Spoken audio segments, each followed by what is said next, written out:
That's a great story, Gary. But don't forget to tell your wife to take all of those pills, because otherwise it's just not going to clear up. It'll come right back.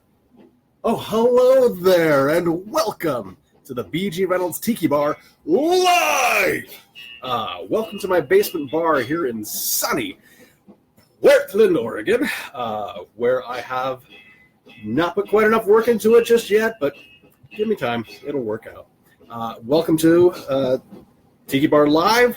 We're going to go over some things tonight. Things like crushed ice and tropical drinks and tiki mugs.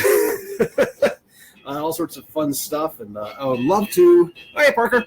Love to see what you have to say. I am not just going to be a parakeet in a mirror staring at myself, although if you ask my wife, I do a very good job of that. Who's in my computer? Who is that? Who's a pretty bird? All right, so I'm still crushing the ice. I'm still getting things ready. My mise en place isn't quite set, and this is why you show up to your shift on time. So to do my crushed ice, if I had my druthers, and I'll be putting a post on this in the BG Reynolds blog soon. If I had my druthers, well, there would be a Sonic drive-in close by, and I'd just pick up a bag of crushed ice for $1. Better than that, or at least my favorite, is the whirly-girly organ grinder of death that's called the Clausen Hail Queen, which can just purge gallons of ice in a very quick amount of time. And I've used in several professional settings, and continue to say, search for those damn things on eBay. They retail for about $1,800 to $2,500, but you can get them for a steal on eBay for under $500 or so.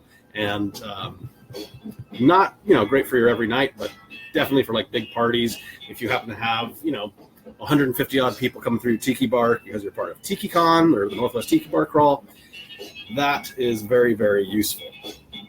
But since I'm just making a few little things tonight, it's just for mostly personal use, I'm going to be nice. Yeah, the Smith & Cross will start talking to you after a while. So in order to make my ice for tonight, I'm just doing this. This is my one of my absolute favorite finds, and I knew my wife was right for being my wife when I found out she had one too. Is the Ice-O-Mat from the fine folks at Rival. It has, first off, snazzy. Not like one of those wall mount ones. It's nice. It sits tabletop. It has several settings for what is it here? Coarse, medium, and fine, which just moves the little meter up and down. Has a button here where you can get your crushed ice. Yeah, look at that, and it crushes it really nice. And it's perfect for just single-person home use. There's also things like the Opal Nugget ice maker. I haven't had any experience with that. If anyone has, I would love to hear it. You can get them on Amazon for about $500, and that's at that point, get the Clausen. Just wait for a good deal to come up on eBay, in my humble opinion. So anyway, let's crush some ice. Let's get some ice crush music. Can you hear the music? I spent all of 15 minutes plugging in that Bluetooth speaker. Wait, plugging in a Bluetooth speaker? Hi, I'm Grandpa on the internet.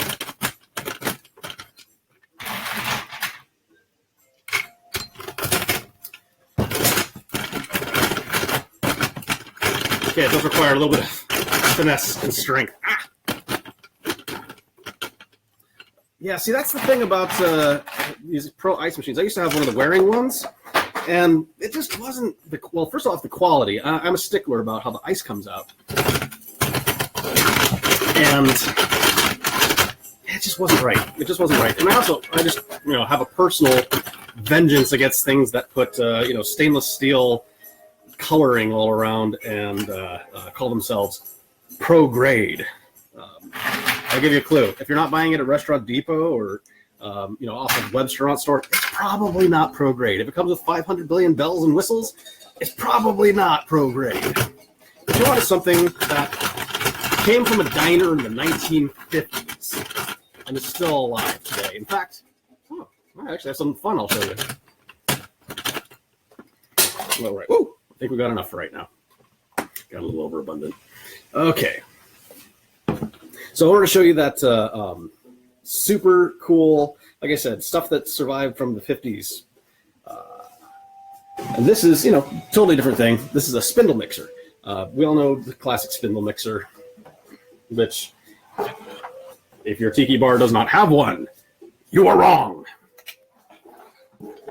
It aerates, it gyrates, it doesn't chop the ice.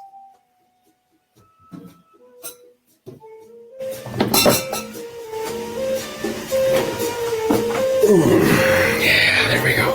This thing is about 20 pounds. So me and this little fella, we've got a long history, don't we? Yeah. One night about 8-9 years ago, I was bartending at a place called Vessel in Seattle. Long since gone, attempted to revive and didn't quite work out, but these things happen, as we have learned. Well, I was bartending, it was Tiki night, and this was the only spindle mixer I had.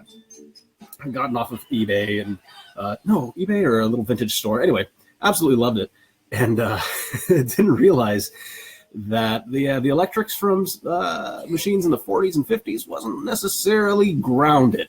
I ended up leaning onto it, washing my hands, and I took out the breaker. I electrocuted myself. I think I'm still recovering from that. That might have caused a few other issues. And a good night was had all around. Don't worry, I had plenty of zombie punch to mellow the blow of that electrocution. But these things, spindle mixers. I should do a whole series on these. I just believe in them so much. And once you've had a taste, you'll be a believer too.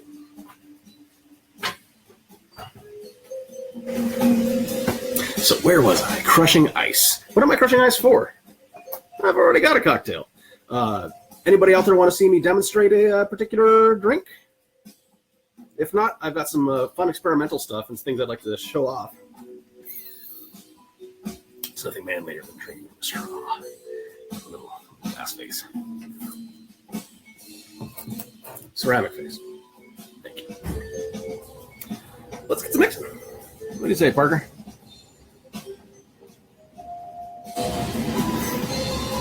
Tiki tea?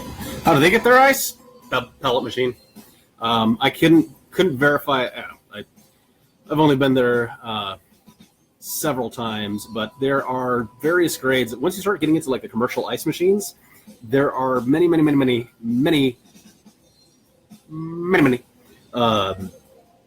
ways that they can cut your ice. A lot of them, like I think the grade they're using the fluffy stuff.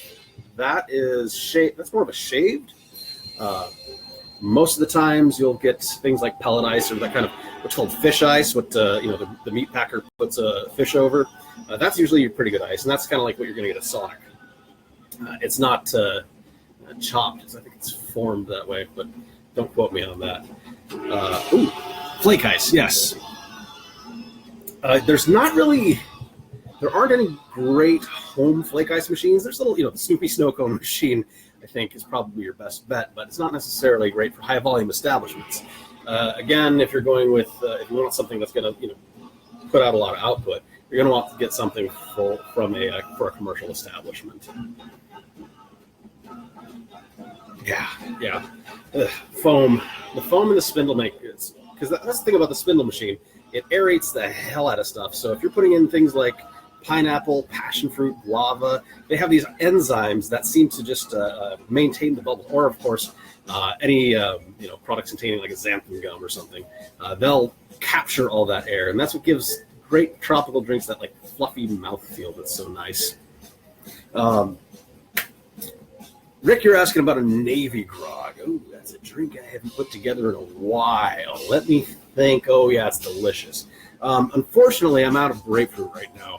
The store only had a very light selection of items, so I'm not positive I would be putting that into that. But I'll put that on the list for next time. I want to... part of my excuse for throwing... This is my excuse for getting my bar back to fill. Lewis bags, Keith, get out of here! What do you take your hipster mustache and your arm garter and your Lewis bag and get out of here? Here's what I'll say about Lewis bags. I can't hear over them. I hate them. a bar is not just about cocktails. It is about the environment within. It's a fantasy. It's an escape. And when you're discussing nice and gentle things and having wonderful conversation, and suddenly, hey, making my cocktail for you. It's just not conducive to the environment. I have been to places where, oh, lovely, they're carving ice right in front of me and getting chips into my eye. Think about the experience rather than just the end result. You have to really think of it from a holistic perspective of what the customer is going to enjoy. Yes, they will enjoy the end result, but are they, being set on fire? Are they being stabbed with anything? Maybe you're into that. That's, not for me. I'm not a judger. I'm a judger. Ooh. Smith & Cross Plantation Pineapple Daiquiri. Whew. That sounds a little toasty. I like it. But speaking of mixing drinks, I should mix a drink. How about... Oh, what sounds like fun? I apologize. It's been a while since I've been in my best of bartending. My kingdom for a clean glass. You want to mix a little daiquiri? A nice little coupe. So, I am going to commit some serious sacrilege here, as you're going to see something absolutely awful. And I hate to... we'll get there in a second. You want to see this Smith & Cross? Let's see here. One of ours, a little... let's make this Demerara daiquiri that I've been putting together. So I've been using my rich Demerara syrup. I've been trying to push it because it's delicious. You should be using it instead of bar syrup, in my humble opinion. Bar syrups are very weak. They're hummingbird food. But the rich Demerara syrup is made with Demerara sugar, has a lot of nice cane flavor, and it's rich, which means it has a 2-to-1 ratio, so you get more sweetness than watering down. But you can read all that on my blog. Yes, I know. I've instantly turned a daiquiri into a self-promotion tool. Kill me. Fashionola syrup. Oh, I have so much stuff I want to show you guys. It's just ridiculous. Oh, yeah. You can hear the music? I want you to hear the music. I want you to listen and experience the music. Speaking of Fashionola, before I get to this daiquiri, which I'm sure I'll get to in about 30 minutes,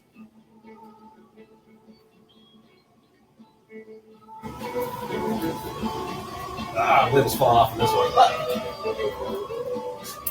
So, once was a little old store in a little old town, a little old place called eBay, where I found these fellas. English's Tropical Gold Fruit Mix. This is what you would classically consider Fashionola. I've actually been dying to. You got your red, you got your gold, and I've got a bottle of green out there too, but the label fell off because these things are so cheaply made. They are, well, Jello tastes good. Cherry Jello is cherry-like. It has a cherry flavoring to it. You can see the even on the ingredients profile here: corn sweetener, water, concentrate, xanthan, artificial flavor, sodium benzoate. And when I'm trying to put something together, I put things together for commercial, for retail sale, like I would put them together behind my home bar, which is out of my home bar or pro, things that I can get. And the great thing about being now in food processing is I can get even better grades of things than I could get at like Cash and Carry and Restaurant Depot and from Cisco, because I have much better volume and much better purchasing power. So I get better, great Demerara sugar. I get, all the highest quality juices that I can.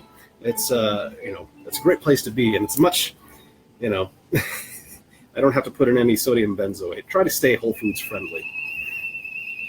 As far as how long these last, probably survive a nuclear explosion along with the cockroaches and Twinkies. Yeah. Yeah, they don't really have, it's a pretty empty bottle otherwise than this front label.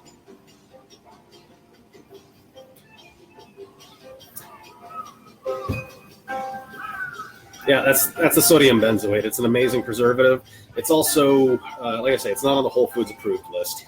And generally, you want to stay on that. Most retailers are going to, especially when you're going into like the more natural side of things, they just go by the Whole Foods list. It makes life easier for everybody. Can we make a cocktail now, please? Can I make a cocktail?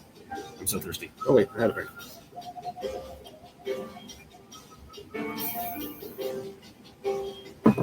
Okay, so this is something I've been putting together.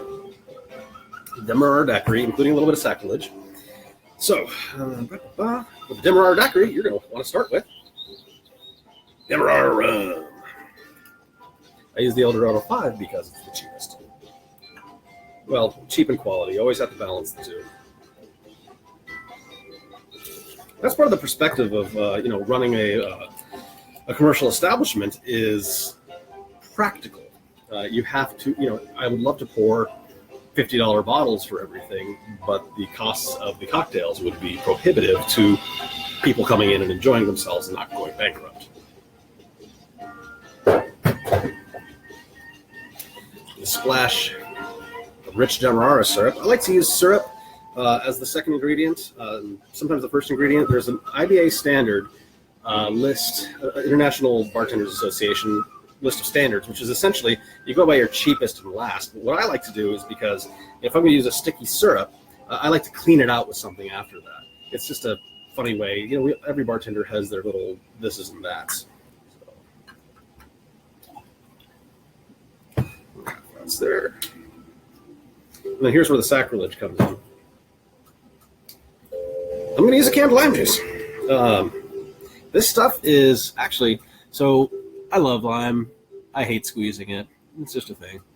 But this stuff, Lime Burst, that I found at the local organic natural grocers, it's killer. It actually has the lime oil in it as well. I know, I'm sacrilege. I think we've all had that issue, especially with our home bars. You go out, you buy a bunch of limes, you make one drink, you wait a week, you've got rotten limes. This is a nice way around that for us lazy aficionados. So, 3/4 of that.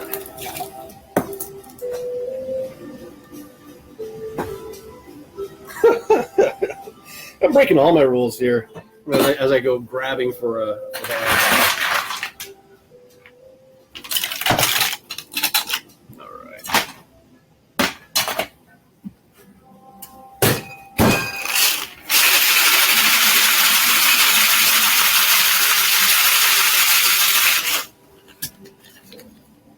Here's the rule. Here's the rule about this whole bartending thing. You have to make the silliest face possible when you're shaking your drink. That's just the way I roll. And I roll. Got our nice little drink here. Let's pour that in here. This aerates the cocktail. Every little thing counts. And there you have a nice little Demerara daiquiri. That was 1.5 ounces of the Eldorado 5, half ounce of B.G. Reynolds Rich Demerara, and then 3/4 ounce of lime.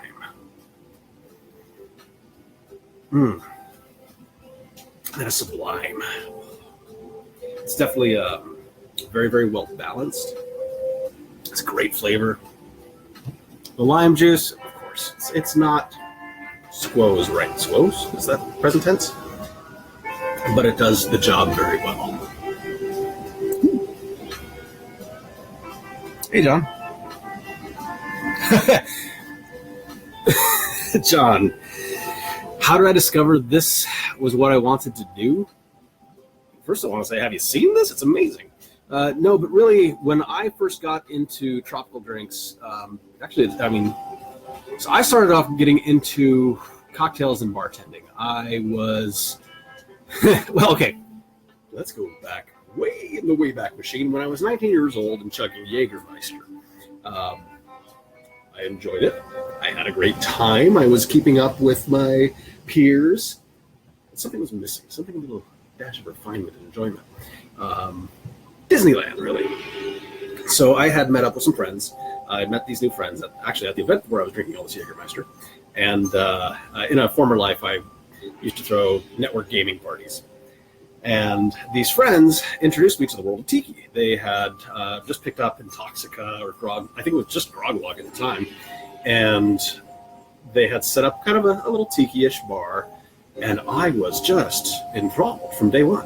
It was not just about the drinks. The drinks are fine. But it was about the music. It was about the environment. It was about the clothing. It was about the mannerisms and gestures and the way you should act as a civilized person. And that just felt awesome. Plus, there were a bunch of skulls and barrels and shit, and I just love it. It really took me and allowed me to do something that I like to do, which is to provide an entertaining experience for people. I'm shitty at stand-up comedy. Can't write. I am too much of a perfectionist to do much video. So, Tiki Bars. Why not? Plus, it's delicious. It's something that you can share and gather. And, all the way from the top professional to the amateur, all have something that they can say about this. It's just great. And of course, there's enough, you can get super high nerdy about it, or you can just enjoy an umbrella drink and go, woo! It doesn't matter. You can all be in the same environment. It's fantastic. Raymond, are there any rums you would like to serve or stick on the back bar that you cannot get for the bar? This is Oregon. We are a control state, which means that we have state-run liquor stores.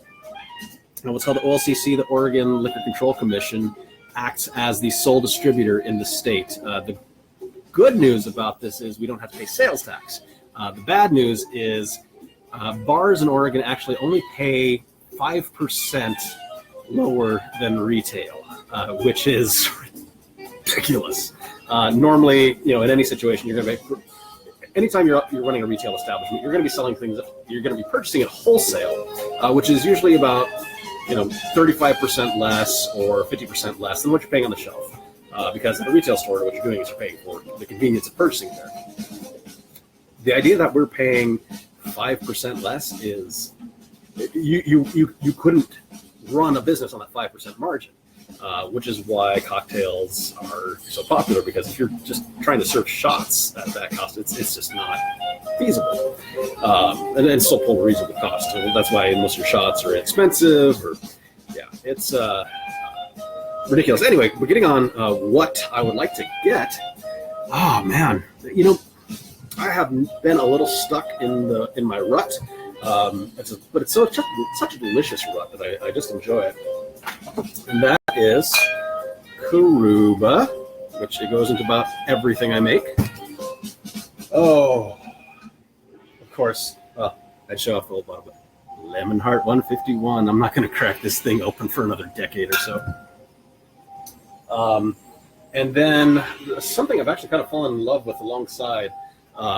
There's Ray and Nephew, of course, classic, beautiful, perfect. It's the standard Jamaican rum. Then there's Rum Fire, which is absolutely delicious. Actually, a good friend of mine started importing this into Washington and Oregon. And it's just a little funkier, maybe a lot more funkier. And just, get a smell. You need to smell that? Yeah. Oh. Peter, get a break. So that's Rum Fire from Hampton Estate.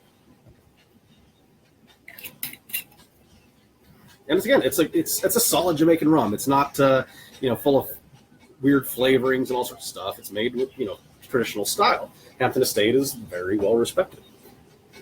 You just pick your poison. Whatever your side of the island is. I would like to get. I've heard a lot about this Dr. Bird. Is that? Did the Dr. Bird get those likes? You like again? Partly because I like the name. I would never see a bird doctor. A bird lawyer. That's a whole different story. But it's been getting a lot of rave reviews. Then there's OTFD.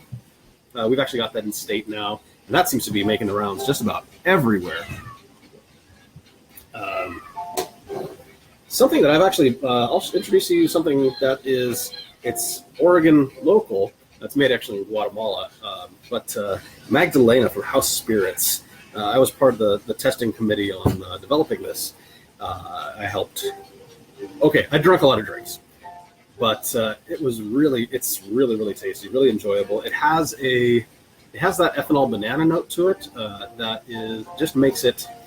I wouldn't say it's applicable for your mojitos and daiquiris and such. For like a rum and coke or something where you want a white rum that has a nice soft finish to it, it's phenomenal.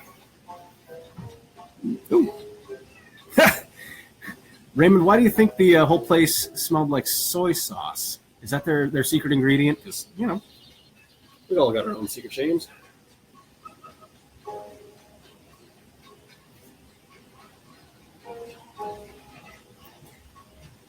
What else is fun? Unfortunately, my rum collection hasn't been picking up as of late. I do have some rums of shame. I don't know how this ended up. I love Karuba, so Karuba is fantastic for making rum. And then they decided to come out with this and like a horrible mango version, and no, it was not good. They did have promotional chapsticks though, and those were kind of nice. I will say something. If there's anything I wanted to get, if you don't know Ferran, Cognac Ferran, or Pierre Ferran, they do a lot of rum mixing. That's where all the plantation rums come from, and they did this, and I would love more of this. This is actually Brazilian, RH Brazil 1999 2. It's amazing. It has this, I guess you could say it's like a rum raisin, like a baked goods kind of a flavor to it. It's just beautiful, beautifully complex. I'd love to see far more of it. Ooh. Dennis, you're asking, when hosting a cocktail party at your home bar, what is a reasonable number of friends to invite to be able to comfortably keep up with making drinks and have a good time yourself? So I kind of have a philosophy of this. If you want to have a good time yourself, hire a bartender. Now, you can have a good time being in service, but I recommend you being in service. If you're going to invite a number of guests over and you really want to be part of the crowd, and I've seen this so many times where people would be like, I can home bartend, I can invite 20 people. I mean, hell, I've done it. I invite 20 people over and I can totally bartend myself for them. And you end up, fumbling 3 cocktails, getting bored, and then shifting off to the side while other people go behind the bar and start drinking your booze and making something awful. So I would recommend probably pre-mixed drinks, mixing just ahead of time. You still use your fresh ingredients, you still do everything right, but just have it in a nice punch bowl or, serve yourself style, especially for anything over like 6 or 8 people, because you're really going to want to, if you want to sit and enjoy your party and talk with people and really get a chance to enjoy, then you don't want to be spending your time, there's nothing like an annoyed wife, which my poor wife has been in that position many times, where she's worried about cleaning the house and I am worried about my mise en place. Where's my mint? I forgot to pick up fresh limes. And you end up spending more time in the kitchen squeezing juice than you do actually getting your environment ready for guests. So that's my recommendation. Probably, if you want to bartend with some friends, 4. Keep it at 4. They'll be forgiving. It'll be a much more enjoyable experience. I am somebody who eats up making drinks for a lot of people. It's something that I enjoy, and it's where I like to stand behind a bar and serve. Actually, second thought, what I like is serving the servants. I'm my favorite position is barback. It's something I really enjoy because I like. It's part of being in the service industry. You have your brother's back. That's just the way that goes. Hello from the Coup. What's going on, Margaret? How's that place all the way just slightly north of here? Oh, Brian. Oh, You're hosting Tiki. You're setting up at home right now. What are you making? Who are you having over? Just yourself? No worries. You can drink for yourself. That's cool. Just remember, the third drink is always the most delicious. And then the fourth drink is even better, but you won't remember it. Speaking of drinks, let's make a little something. So I've actually been working on a cocktail menu for a place that has allowed me to have a little bit more fun, a little interesting expression. Let me see here. I got to get my ledger, my recipe ledger. I don't really call it a ledger. I don't know where that came from. This is a really cool drink. So I'm doing consulting right now for a Vietnamese restaurant that's going to be opening here in Portland. And one of the drinks that I put together, I am just in love with. If I can find where I put the recipe. But no, let's take the base spirit and go for it. So I've been mixing with a lot of one of the ingredients I've been liking to use lately, and this is going a little away from tiki and more into just purely exotic. But one of the ingredients I've been enjoying a lot is Jinro. So Jinro, if you didn't know, is, well, it's interesting. Jinro is a brand. Soju is the spirit. Soju is made out of just about any grain that they can get their hands on usually, although this brand has sweet potato, tapioca, and barley. And I've seen this stuff, done by pumpkin or yam or whatever they can ferment and get some yeast in. They'll use, but it has a very neutral taste, a little bit dusty, so it works very well as a vodka replacement, but with some texture to it. It is also lower proof, which I find sometimes you can go a little kooky with it, and it's nice to be able to offer something a little lower alcohol. So I do not like this music. Look at that. Anyway, we'll live through it. So let me show off this drink that I've been putting together. Don't really have a name for it, but it's based off of Vietnamese desserts. Old-fashioned glass. See the screen. So I'm going to use 1.5 ounces of the Jinro Soju.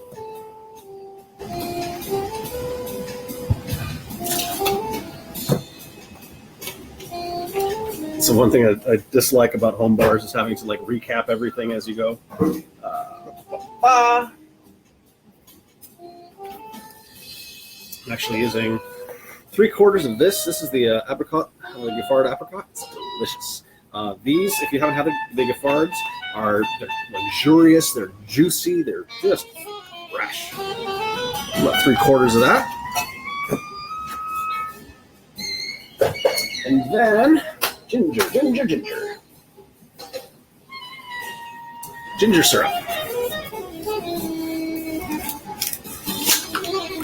I always somehow keep a steady supply of VG Reynolds here at the house. I don't worry about it. 1/2 ounce of that. So now it's got a lot of sweet, and we're going to need to add some tart to it. So I'm going to add just 1/2 ounce of lemon here. And just see if it needs to balance out from there. Welcome to the Experimental Cocktail Club. Via Tiki, yeah. Let's make this with crushed ice. Like a real traditional Tiki style. You know what? So the place that I'm actually consulting for, it's not going to be Tiki, but I'm just going to shake this. Are you thinking what I'm thinking? Are you thinking the spindle mixer? I know what you're thinking. All right, let's give that a shot. Oh, yeah. Sound of glory.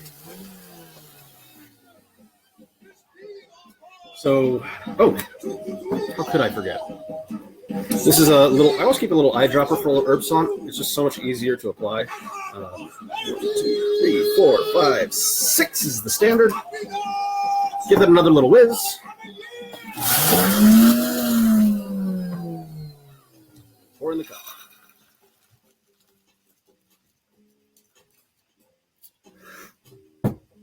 nice, delicious looking. And then for garnish, something I've been really enjoying doing is I just picked up this stuff. If you want a place for, really exotic inspiration, check out your Asian food store. You won't have well, you might, I don't. You might not have a clue what they're selling, but they have some really interesting stuff. This is dried licorice slices, and they smell, if you like licorice, and I love licorice, especially as an accent in drinks, just like, Don the Beachcomber would use, a touch of herb sant or Pernod in his drinks or absinthe, however you want to say it. Hey, Janice. Hi, Brandon. So I just like to use these in the top of the glass right there. It's a nice little set of wings. The great thing about these, too, is you dip them in the drink, and they're delicious. They just give a little bit of so they're real licorice, so they have a little bit of a woody note. It's not just licorice flavoring, but then with that, how do you say, it's like a drying sweetness that is so unique to licorice. And if you hear natives screaming in the background, that would be my twin children. It's just about bedtime, and they're probably saying no nighttime right now. So yeah, got a little dirt chip. But yeah, that's actually pretty tasty. Yeah, let's write that one down. Hey, David, how's it going?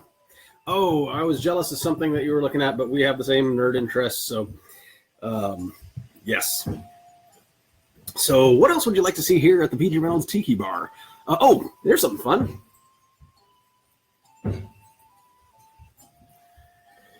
This is actually, believe it or not, a second labeling. The first I actually don't have any bottles left of, but this is from all the way in 2009, 2010? Yes, ancient. Yeah. My children mostly like spilling milk on the kitchen floor, and the dogs enjoy, that's how they get their nutrients, is just by following the children around. We actually have now an 18-pound Schipperke, which is nearing abusive, but we are just going to stop feeding her dog food. What can you do? But like I say, there's a lot of fun stuff you can get at the Asian food store. One of my favorites is nice floral kaffir lime leaves. These are just beautiful. They have this very strong, there's a little bit of a plastic note to it, but in a pleasant way. You know how scotch can taste like a Band-Aid or a burnt tire? These have just this little plasticky lime scent to them, and I just adore them for garnish. And for $1.50 for all these, you're not spending, you don't have to sit on the riches of Croesus to do these. That bag of licorice root, by the way, it's about $2. Which gives to my a very nice spiel I like to go into where I say, don't buy your spices at Safeway. And if you do, go to the Latin food aisle, the Hispanic food aisle. You're going to get much better quality, and you're actually going to get it way, way, way cheaper than the stuff in jars. When you're buying the stuff in jars, you're paying for the jar. As somebody who's aware of the food industry and just how much products cost, the product inside generally doesn't cost as much as the container for said product. It's just the truth.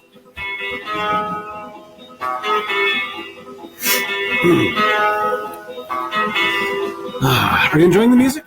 I like the music. I'm enjoying a cocktail. Who out there is enjoying a cocktail right now?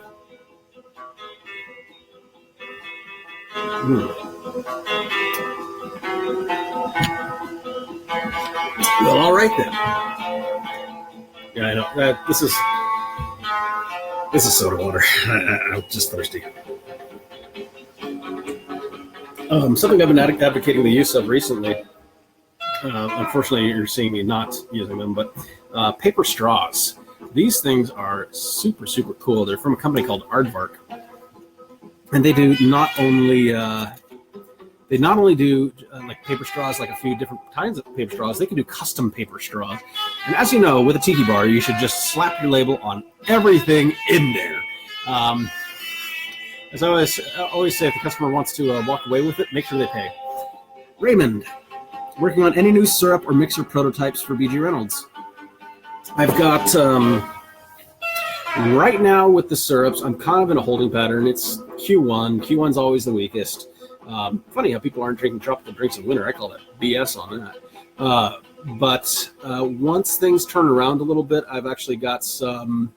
One of the things I'm doing, I'm actually consulting for another company that is interested in doing water flavorings, which is unique and interesting. It's a little off the beaten path for me, but I like it. But I have a bar syrup, just a standard bar syrup. Even though I rail against it, it's what sells and can pay for the rest of the fun stuff like Fashionola. But the other item I've got coming up is I've got a hurricane mix. I've got lavenders on the back burner right now, as well as I have a hot buttered rum that we tried desperately to get out for December, but just the stars didn't align. And then a hazelnut syrup that is like crunching into a fresh hazelnut, fresh roasted hazelnut. It's just awesome. But given the seasonality of those, we're probably not going to see those until late 2018. And I'm looking to see. I'll just be honest. I'm trying to figure out what's the best way to do them because they're a little bit cost prohibitive to go through distribution. So they may be a bgreynolds.com only thing. So I have to keep the batch size really small, which decreases the efficiency, which increases the price, and all the fun stuff that comes from large scale craft ingredient production. Yes. So that's what's coming up. Again, the Fashionola. So just to bring up Fashionola again, I have a buddy, Max, who, what is this company called? Cocktail and Sons. And he put out a Fashionola syrup. It was, I don't even know what it was based off of. In fact, when I talked to him, he said, "Oh, nobody knows what Fashionola is made from," which it puzzled me as I went. So him and I have been kind of back and forth about using the term Fashionola because I don't want to disrupt his sales, and we're just being gentlemanly about it and trying to figure out what's the best step. Maybe I call mine Tiki Fashionola or make it available only in 3-packs to differentiate. We'll see. Dave, love the falernum syrup. Great, I love the falernum syrup too. Curious if you have any great lesser-known drinks to use it in. Okay, first off, Michael, I'm going to call an emergency on that one. I'm curious about hearing about the Fashionola and which color you're using in your hurricane, because there's 3. There's red, gold, and green. Second, passion fruit, lemon juice, rum, splash of grenadine. Fashionola I'm a little concerned with, but I'd love to see how it tastes. Red, yes. Oh, Raymond, you like the old hazelnut orgeat? The new stuff has I'm using a different blend now, so it has a lot of the same flavor, profile, but it doesn't have that kind of a goopy butteriness to it. We've had a lot of issues trying to perfect using solid ingredients and suspending them. And sometimes what you get is a lot of heavy layers of separation, like lime cordial and Mai Tai, they do that real bad. And the hazelnuts, it would clog at the top, which, shake it like hell. Always, if you're going to shake something, shake like hell, except for your children. But the new formulation is a lot smoother and there's a lot. Gosh, I wish I could send you guys some samples. Maybe we'll figure that out one of these days. I'll do incentivize the Facebook Live feed. But to get back to Dave's question about the falernum, what I like to use the falernum in, other than everything, you can use it. A little splash of it in a rum and coke is very, very nice. It has a lot more of a tropical flair and flavor to it. It's going to very sweeten it up. So you might want to, on second thought, you can add a splash of lime into it, just a tart. And then actually eliminate the Coke and just make yourself a nice corn and oil. Oh yeah, hey, Jennifer makes a great product, and I commend her. In fact, it's funny when I first started producing my product. I admired what she was doing. I barely knew about it at the time, but she was my only competitor. Now there's about 50 syrup makers out there, and of course, every bartender making their own from scratch behind the bar. And I applaud them for that if they want to show up 4 hours early for their shift and burn a batch. I make what I make because I believe in what I do, and the whole concept behind the syrups was I am a lazy mofo, and every time I wanted, first time I made a falernum, I burnt the whole thing, barely knew what I was doing, and it tasted okay. I didn't know what it was supposed to taste like. This is way back when, and I gotta make passion fruit syrup. Okay, so I gotta go to this store and go to this thing for the right sugar, and go to this place and find all the right ingredients. And does it even taste right? I'm not sure. So what I wanted to do is give universally high quality available ingredients, and that's because my end goal from this whole syrups ordeal is that I can go to a tiki bar anywhere in the United States and have a freaking awesome cocktail, because I have had some weak sauce ones, and it makes me sad. And then I say, that's the thing about using the right syrup and using the spindle mixer is taking a lot of times what I would get is a combination of flavors in a glass. That's fine. It tastes all right. Maybe sometimes a little watery. Maybe sometimes it's doesn't quite hit all the right flavor notes. But using the right syrups, using the spindle mixer, the right techniques, it just makes every drink sing. Rather than, Mai Tai, this tastes a little bit like rum, a little bit like lime, and a little bit like orange. No, it tastes like a Mai Tai. It tastes like this beautiful flavor profile that has dips and valleys and timing and palate changes. It's a wild ride, as far as other drinks with falernum, I also like using it as a base for just like a non-alcoholic drink. You mix it with soda water and a little splash of lime.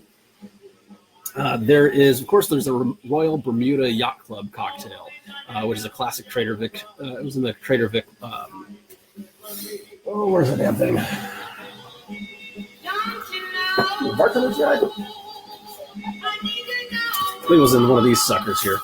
No laughing at my bald spot. Well, either of them. Yeah, and this, if you haven't had a chance to get through one of these, they're phenomenal. This is the revised version. What I love is the original Bartender's Guide by Trader Vic. First off, look at that fun illustration. Second off, you get a lot more of the old salt in here, and some weird old drinks, things like sangarees, and what was the one I absolutely love to talk about? Cobblers. There's this one that was essentially warm vermouth and cordial. That is just sounds awful, and maybe it kind of is a little bit. But yeah, the Royal Bermuda Yacht Club cocktail is one. For all the times I've tried it, I haven't really. Honestly, I haven't mastered it. I want to make sure that every drink that I make melds together. If you put ingredients together in a glass, it'll taste like something. But you want to make sure, with the first time you mix a cocktail, use that as your guide point. Okay, maybe this doesn't taste great, but what is it trying to taste like? And use that as a way to map towards the flavor profile that you think can come out of it.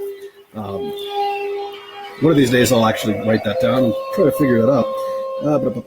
Royal Bermuda.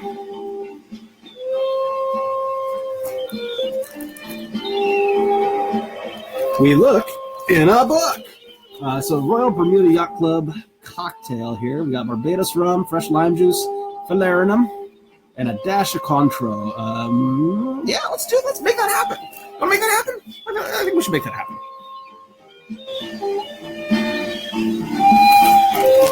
All right, the Royal Bermuda Yacht Club cocktail. We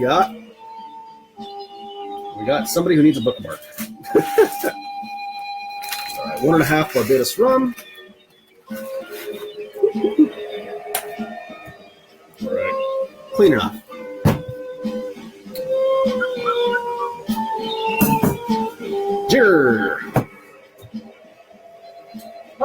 rum. Where's my Mountain Dew? What would that be special in there?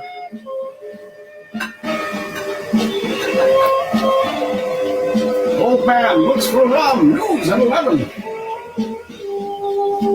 Dear God, where did I put all this stuff above my head? Ah, here. No, that's what it is.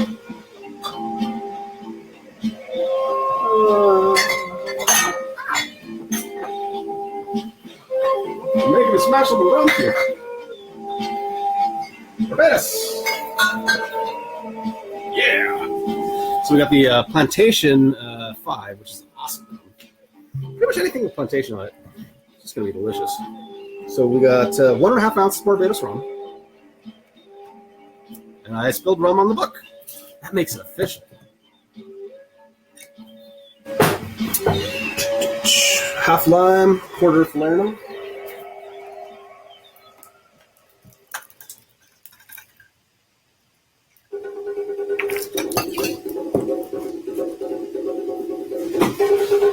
Falernum. There's this old Jamaican, how did falernum get its name? And it's some goofy story. Hey, Jonathan. Goofy ass story. I think it's on the Velvet Falernum website about someone coming in and a lady was making something and it was for learning someone, and it just sounds like the furthest stretch. There was, however, an ancient Roman wine called falernum, which may have actually been just a term for it's a very specific sweet wine. So it may have just like corn and oil, it was a term that came to be known for something else. Shake the center.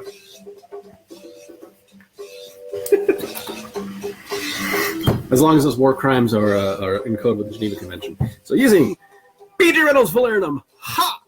How did I get my hands on it? I don't know. Just a quarter ounce of that. And what it calls for is a dash of Cointreau, which at these prices, it's just a dash, I'm telling you. I'm going to say F that, because I'm the kind of guy who says F that. I'm going to use a dash of Ferrong Curacao, because it's delicious. It just has so much more going on for it than any other little orange thing I've had. So just a little dash, a little splash. A little dashy splashy. And this is going to be served into a chilled cocktail glass. Tough bananas, I do not have chilled cocktail glasses. I have tiki mugs and silly colored ice cubes. Or plastic cube-like devices. But with LEDs, and that's important. Because entertainment and enjoyment are all in the same. So, let's mix this up. So it's a mix with cracked ice, and this is about as cracked as it gets.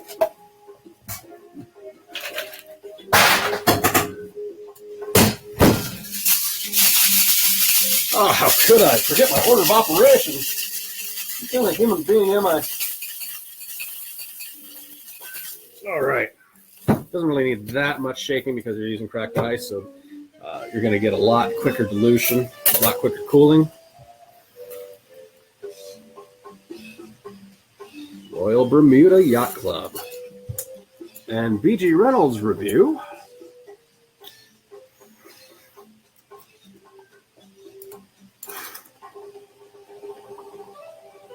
You have to aerate your palate. Aerate everything. Sorry, I just read something on Reddit that had about aerating your coffee in the morning. I've been following it, and I just feel like an idiot.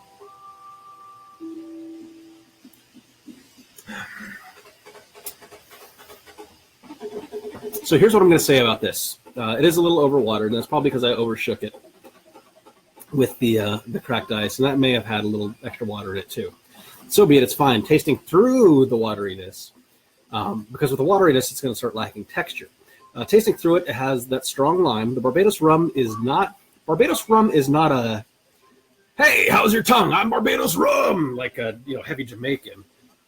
Barbados is just usually a gentle, calm, light vanilla, light wood, coconut, banana notes, slow tropicals, but nothing too offensive. Barbados is a very non-offensive rum. makes very non-offensive rums.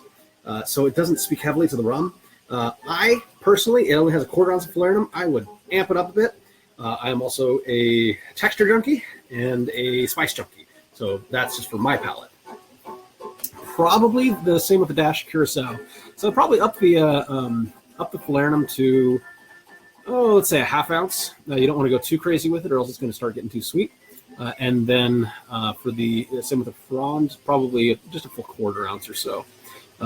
Yeah, Christian, I was going to say these. You may recognize these, and I will say they're very popular. Ooh, so pretty.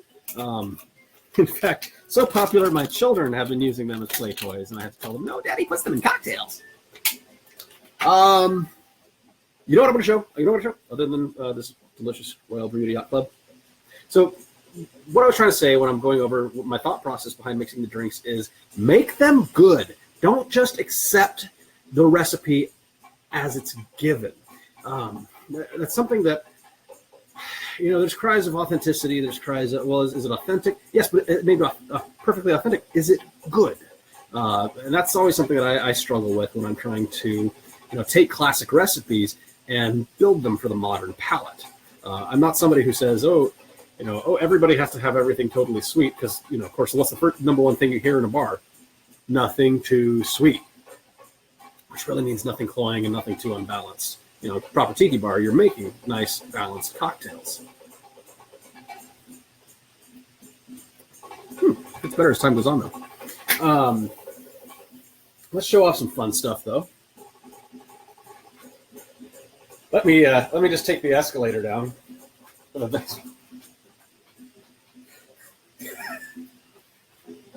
Hold on, I meant to take the elevator.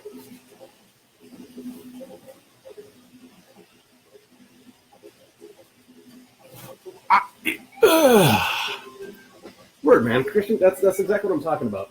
Christian, yeah. Let's show off some fun stuff, some really cool things. Something I've been goofy about. Have you ever had a stack of things that you just haven't gotten into in a while? Well, for me, it was Tiki, some of my Tiki mugs. So my wife and I bought this house about 3 years ago now, and part of my impetus for doing this is to start building up my Tiki bar so I don't feel embarrassed about these GD white walls back here. I am ashamed. What kind of Tiki person am I? But I found this pleasant little fellow in my Tiki mug collection. I know it's from the Charles Phoenix collection of this fun stuff. That's my Tiki mug minute. I do have a good selection of Tiki mugs. I've actually been cleaning it up a little bit. I want to keep to the things that I absolutely love and adore and have some sort of story behind, whether that's a location. I love buying Tiki mugs. I love supporting the artists that make them. But right now, as I'm trying to build my syrup empire, I just have other goals that I need to work towards. What's some other fun stuff? Of course, anything plantation. This poor shelf is just nothing good. Speaking of old bottles of Jägermeister, who wants to make a tropical cocktail out of this, huh? Maybe a little something like a corn oil. Jonathan, that was actually a very detailed sticker on the bottom. 2014 or MP. Great, look at that. You need these. You need these for horror and clay. With like a metallic thing. I shouldn't tell you what you need, but you do.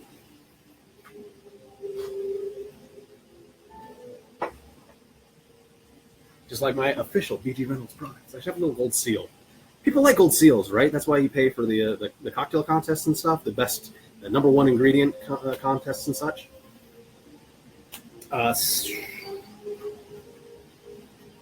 Sorry, I'm disappearing here again.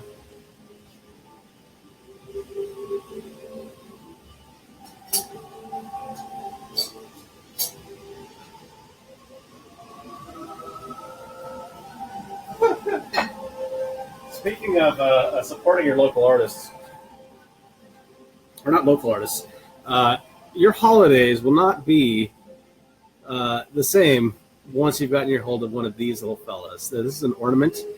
from a gentleman known as Lake Surfer, Dave Hansen. He is out of Milwaukee, Wisconsin, whereas I am in Milwaukee, IE, Oregon. Yeah, these things are just beautiful. I love them. I love them so much I can't put them on the tree because I have children and they ruin things. Except for our lives, they improve them. So that's really what I wanted to bring you here for today, is just to show off all the shit that I have. Maybe you do, maybe you don't. I'd like to see what you have. Post more in the BG Reynolds Tiki Bar. I want to see your home bar collections. I want to see tiki mugs. I want to see what drinks you're coming up with. Part of the reason I started, well, actually, I'll be honest. I started the BG Reynolds Tiki Bar just to start something, start getting into the content. I've been trying to post every single day.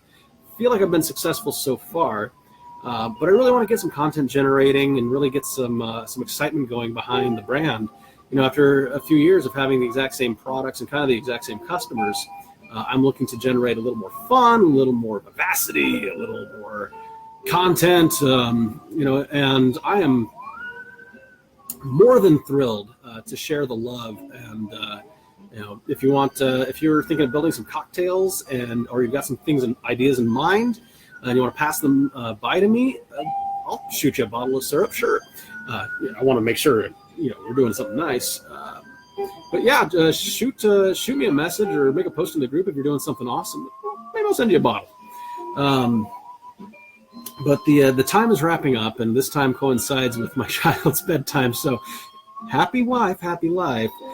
So I should be ending this broadcast shortly. We made a lovely Demerara daiquiri. This, what was I calling this? Oh my, I believe. It's a blend of the soju, Giffard, apricot, ginger, and a dash of anise with these lovely little licorice bits. And the Royal Bermuda Yacht Club cocktail featuring my falernum. I will be probably doing this again. Did you all like it? Leave a comment down below or on the side or wherever. Internet. Somewhere. Thank you all so much for being a part of the BG Reynolds Tiki Bar. I'm getting a lot out of it, and I really appreciate everybody's feedback and posts. And let's keep going strong. We're doing this because we got 100 followers. Let's make 1,000 followers. Let's make it so the BG Reynolds experience takes over. So that we all have a wonderful time. Thank you so much for showing up, and we'll see you next time, all my friends, my dear friends out there in internet land. Thanks again. Bye. No, you hang up. No, you hang up. All right, I'll take my escalator out of here. It's very tight back here. I am like a parakeet. Aloha means goodbye. Where's my mouse? Had a little too much of the drinks. Mahalo, and see you next time.